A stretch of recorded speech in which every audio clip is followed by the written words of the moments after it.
Quite some time ago, I don't remember how many videos back it was, I constructed the bases for the Mark 38 gun directors. These are the main gun directors.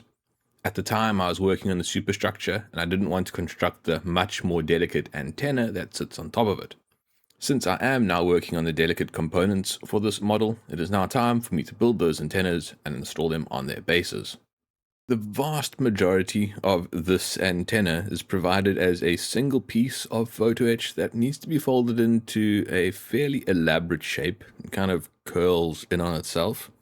That does mean that it's going to require a little bit of trial and error to get this folding process right.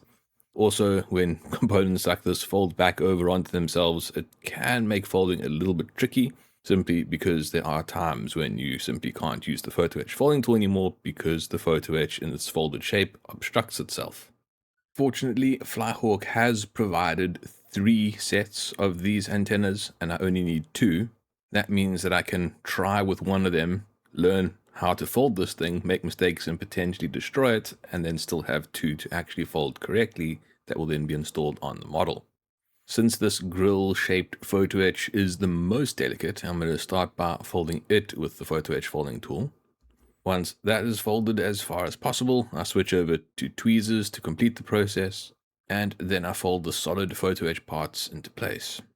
This photo etch is actually quite thick. That means that on the grill and on these smaller photo etch tabs, it's actually quite difficult to get a nice crisp edge. At least for these tabs, I am able to get flat edge tweezers into place to clamp them and use the edge of the tweezers as a corner to bend the photo etch over.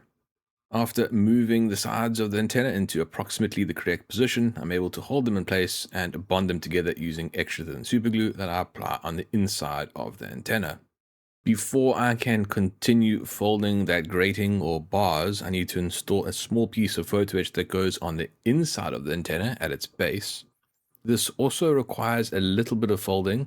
Fortunately, there are only 2 folds on this piece, so it's able to be done very easily with the photo etch folding tool. These tabs simply need to be folded upwards. Actually, it's downwards because of the way this photo etch will be installed in the antenna. Anyway, after folding the photo etch, I place it on the inside of the antenna and then flip it upside down while clamping it with tweezers, and then apply more extra thin superglue to the underside of the antenna to bond the photo etch in place. With that photo etch in place, the folding of the grill can continue. Now, it is quite difficult for me to fold it with the photo etch folding tool. There's just too much photo etch in the way, so I proceed with tweezers. This does require some careful handling, but it's not too bad. The photo etch is better scored on this side, so I am able to move it into position fairly easily and get good edges. Now that the box for the antenna is folded, I can install the grill that goes on the front of it. This comes in 2 components. There is an inner set of bars that is just this straight sheet of photo etch, and then a U-shaped version that needs to be installed around it. To fold the U-shaped antenna, I use the photo etch folding tool. This photo etch is quite delicate because it has this bar structure. So folding it with the photo etch folding tool is going to make it a lot easier to keep everything in alignment and nice and straight. To install these antennas, first I start with the inner straight section. I apply a small amount of medium viscosity superglue to the base of the antenna and place it in contact with the side of the box. After the inner section of antenna is glued in place, I repeat the process with the U-shaped antenna. Once again, I apply medium viscosity superglue to the base of the antenna and then place it on the box. I am quite happy with the outcome of this first attempt, so I'm going to repeat it for the second antenna with a few variations just to make the process a little bit easier. Once again, I'm going to start with the antenna that goes on the back of the structure.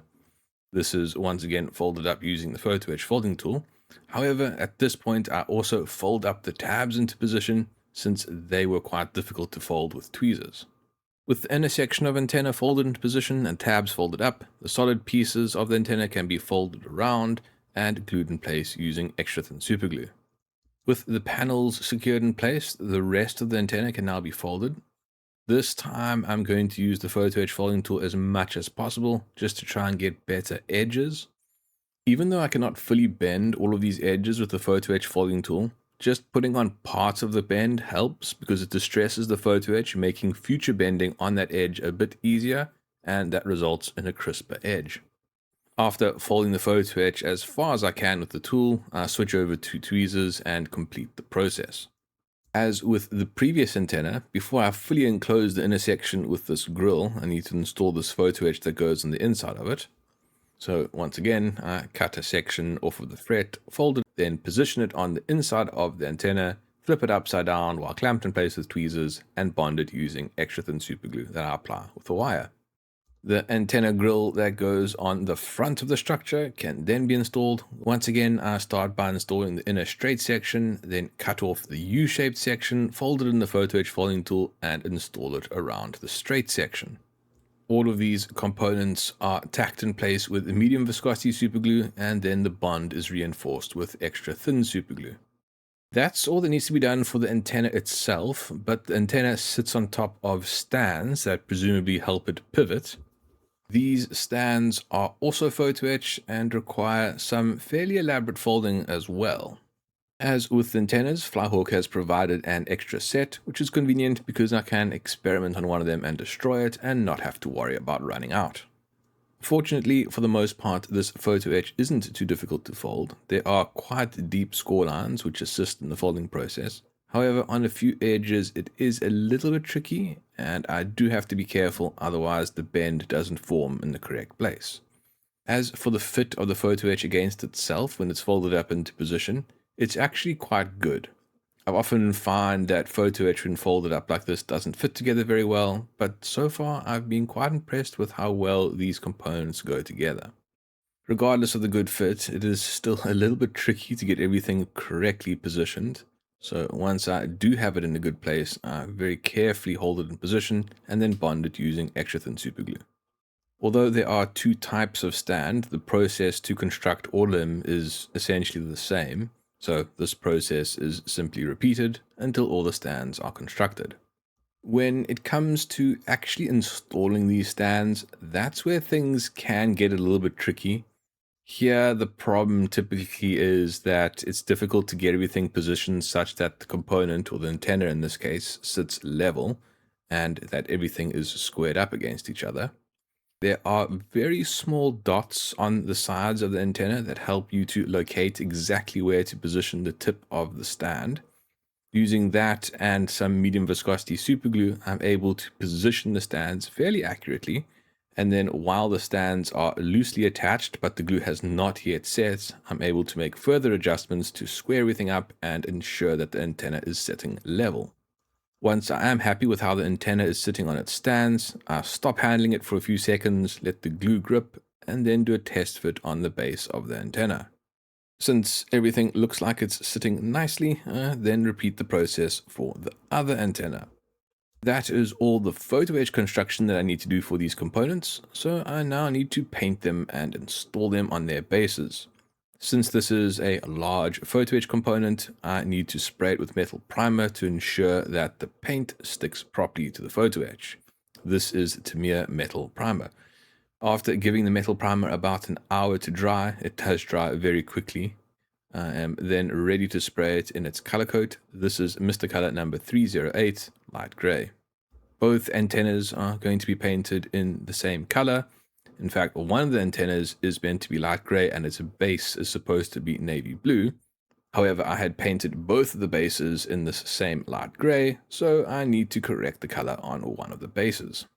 Since the entire base is this single color, it's easily done by simply spraying over the light gray with Mr. Color number 14, navy blue. With all the components painted, all that is left is to install the antennas on their bases. Since I had previously checked the fit, I know that this will go well. To actually bond them in place, I apply a small amount of medium viscosity superglue to the pads where the bases of these stands will sit, and then simply lower the antenna onto the base. That completes the construction of the Mark 38 main gun directors. In the next video, I will construct and paint the foremast. If you don't want to wait for the scheduled release of videos and want to watch them when they are uploaded, consider becoming a channel member by clicking the join button below. If you would like to support the channel, like and subscribe, and as always, questions are welcome in the comments. Thank you for watching. Cheers.